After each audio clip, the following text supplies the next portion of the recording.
Now, all of this is just garbage. And the latest thing is, of course, this anti-Semitism meme that the left is trying to play up as we come into the last days before the midterm, that somehow this tragedy that took place, this atrocity, I should call it, that took place in Pittsburgh, is somehow the fault of Republicans or Donald Trump.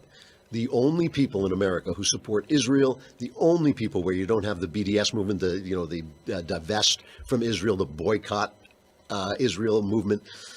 So Trump goes to Pittsburgh to comfort the people and to attend the funeral, and he complains about the coverage. All right.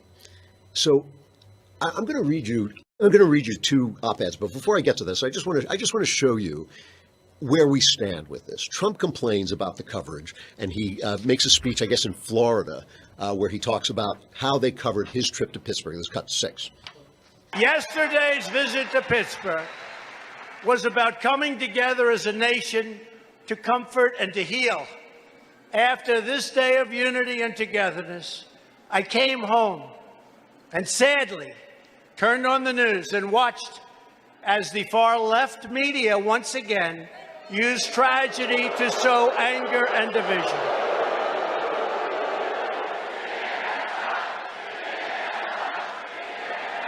Sadly, they took a small group of protesters far away from where we were because we could not have been treated better, the First Lady and myself, but we're representing the presidency.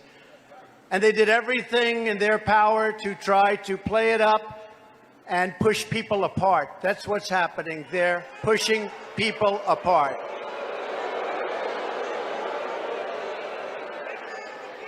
It was fake and it was make-believe what they said. I came home, looked forward to seeing it, and it was sad.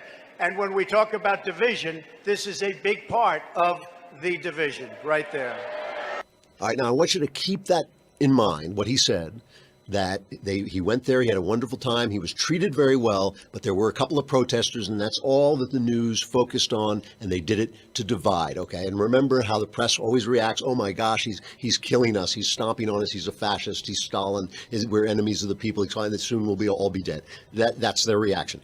All right, so remember, Trump is out there, he's complaining about the coverage, and when he complains about the coverage, oh my goodness, how horrible it is that he could complain about the coverage. He said, we went to Pittsburgh, we had a wonderful time, we were well treated, there were a few protesters, that's all they concentrated on. Let's take a look at their coverage, a little bit of their coverage. This is cut number 4. The first family following the Jewish custom of leaving stones to honor the dead. But it is a much different trip than the White House had planned.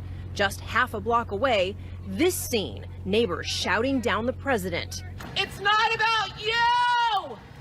Let the families grieve! This is our neighborhood!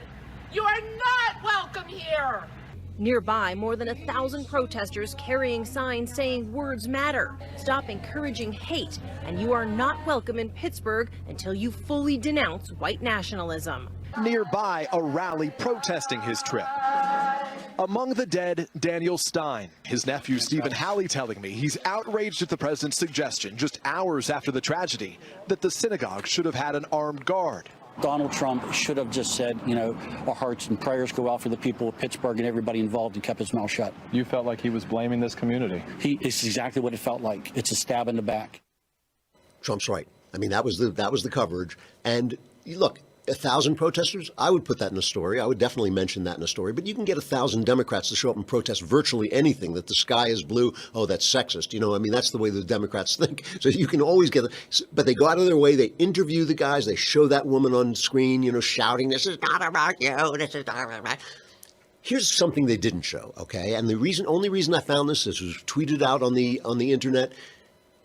This is a handheld piece of film that somebody in the hospital, obviously part of the hospital staff, came. If you can't see, if you're just listening, President Trump and Mrs. Trump and his entourage and Ivanka are all walking by, and a bunch of the workers in the hospital call to them. All they want is to say thank you. Listen to this. Thank you, President Trump. Thank you. Keep it up. Thank you. Thank you for coming. Thank you all very much. No, thank you, sir. the best. Great job. Thank you, Mr. President. We love you. Thank you. Thank you. Thanks for coming. Can I shake your hand, Thank you sir? so much. Thank you so much.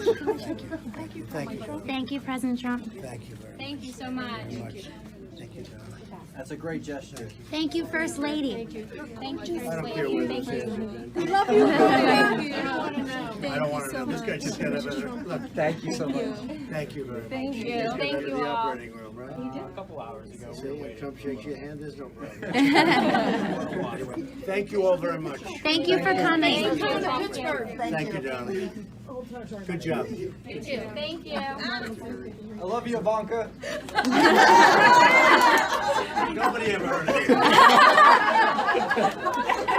it. Thank you, Mr. President and Mrs. President. I love that somebody called Mrs. President. We love you. All they want to do is touch him, shake his hand, say, and he went and he stopped, brought the entourage over, shook their hands, told them what a great job they were doing, kidded around with the surgeon, saying, "No, are you allowed to shake Trump's hand when you want your hands sterilized?" You know, they wanted, believe me, they wanted to show that on the networks. They really did. They wanted to lead with that on the networks, but the dog ate it, and they got lost, and their car crashed, and they ran out of gas, and they just couldn't get that on. But they could get on a long interview with one protester, show somebody shouting. They could get that on. Trump. It's literally true, and all of that is just to emphasize that so much of what we're seeing is crap, is meant to show this kind of onslaught of protest. The resistance is so big, it's so great. You know, the resistance is real. I'm not saying that that's an illusion. I'm just saying that the resistance is real, and then this echo chamber broadcasts, it makes it a big deal. But here is where the true garbage comes in, is what caused, first of all, bad as this guy is, and bad as anti-Semitism is, and you know how I feel about that, bad as it is, this is one guy, one crazy guy who did a bad thing. And you can find meaning in it, and it's always worthwhile discussing where this stuff comes from, and I'm not saying that's wrong. But you know that this is not America. This is an important thing to remember. This is not America. This is not what America is like. This is a bad guy, and bad guys have meaning, but it's not the big deal. What is the problem? What is the problem?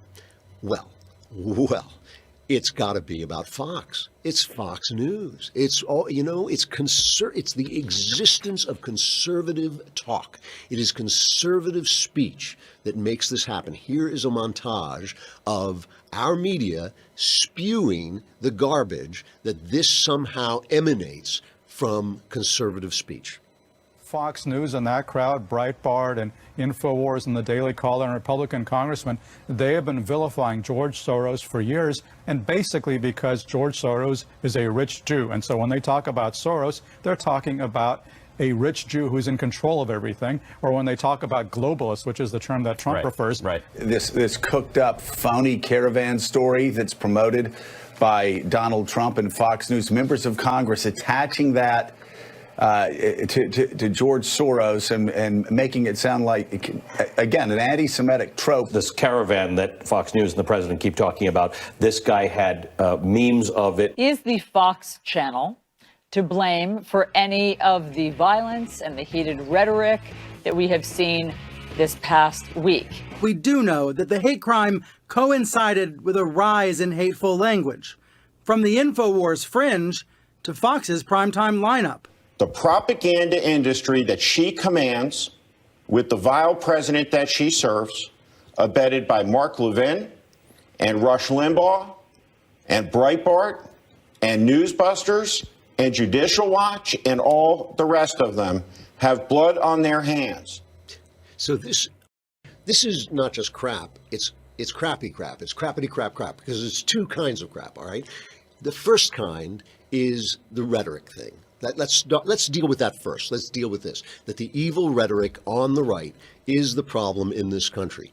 Here is from PJ Media, my pals at PJ Media, here is just a little montage just to answer this of mainstream media discussion of this president, and we've been listening to this now for 2 years, and again, I have to repeat this, it did not start with Donald Trump. We got it from Mitt Romney, one of the nicest people who ever ran for president. We got it for George W. Bush, a decent man, an honorable man, and, you know, he made a lot of mistakes, so you can always criticize him, but we got this kind of rhetoric with him, that Bush lied, people died, that sort of thing. Here is just talking about rhetoric, just isolating the meme of rhetoric. Here is a little sample of the mainstream media talking about the President of the United States. And remember this, when they're talking about the President of the United States, they're talking about you. They're talking about the people who voted for him. They're talking about the people who support even some of what he does. They're talking about those people that they never talk to out in the hinterlands, out in the flyover country. They're talking about you. So here, just listen to this for just a sec. His erratic behavior, his ignorance could pose a profound danger to every single person in this country and literally every inhabitant of the planet Earth. The president's obviously a racist. He's obviously a demagogue. He obviously condones anti-Semitism, stokes up nationalist hatred, all the stuff we've said. That's propaganda. That's what happened in Nazi Germany. This radical group of right-wingers who've perverted our democracy and really are doing what they can to ruin our country. This whole caravan in the last week of the election is a giant lie. This is Trump's Reichstag fire. Yeah. Look, evil lurks in the hearts of men, and it does, and what Trump has tapped into is evil. We're going to see if this reign lasts for 30 days, or 2 years, or 1,000-year Reich. What Trump does with the power that people give him is turns it to evil. Here we are after the carnage, and this man, this moral monster, is playing to those base instincts. It's not even a question of whether it's presidential behavior or not. It's not minimally human behavior. Oh, God. Tone down your rhetoric, you evil moral monster Hitler person. You minimally human Hitler monster person. Stop the rhetoric already. Don't you understand it's divisive, you Donald Trump Hitler moral creepy monster evildoer type? You know, I mean, so that goes without saying. And again and again and again, I have to keep repeating this. Trump is the answer to these guys. He is not the cause of what they're doing. They have amped it up because he's driven them insane by calling them out, by exposing them, not just to the country. It's not that. He's exposed them to themselves. That's why they're so upset. They know, I mean, we all know who we are. We all know our flaws. We all know, every single one of us, when somebody says to us, oh, you know, you shouldn't be doing this, we know when they're right. We know the minute they say it, it goes bing. You bet, I will lay any odds that all the people talking on that know exactly what they're doing. When Trump says you guys are fake news, it's the bell goes off in their head, and that's when the denial starts, and that's when the crazy rhetoric comes out. But remember, they were doing this first. Trump is the people's answer to them. And I don't always approve of Donald Trump. You know that. I certainly don't approve when he's dishonest or when he's rude. Any of that, but I understand that he is the only way. He is the only way the people could have a voice as loud as the media. And remember, the media keeps saying, well, he's the president. He should be better than us. He should be better than us. The point is the people do not have their echo chamber, and so they sent Trump. And as I've said before, the media is lucky they didn't show up in person. They're lucky they only sent Trump.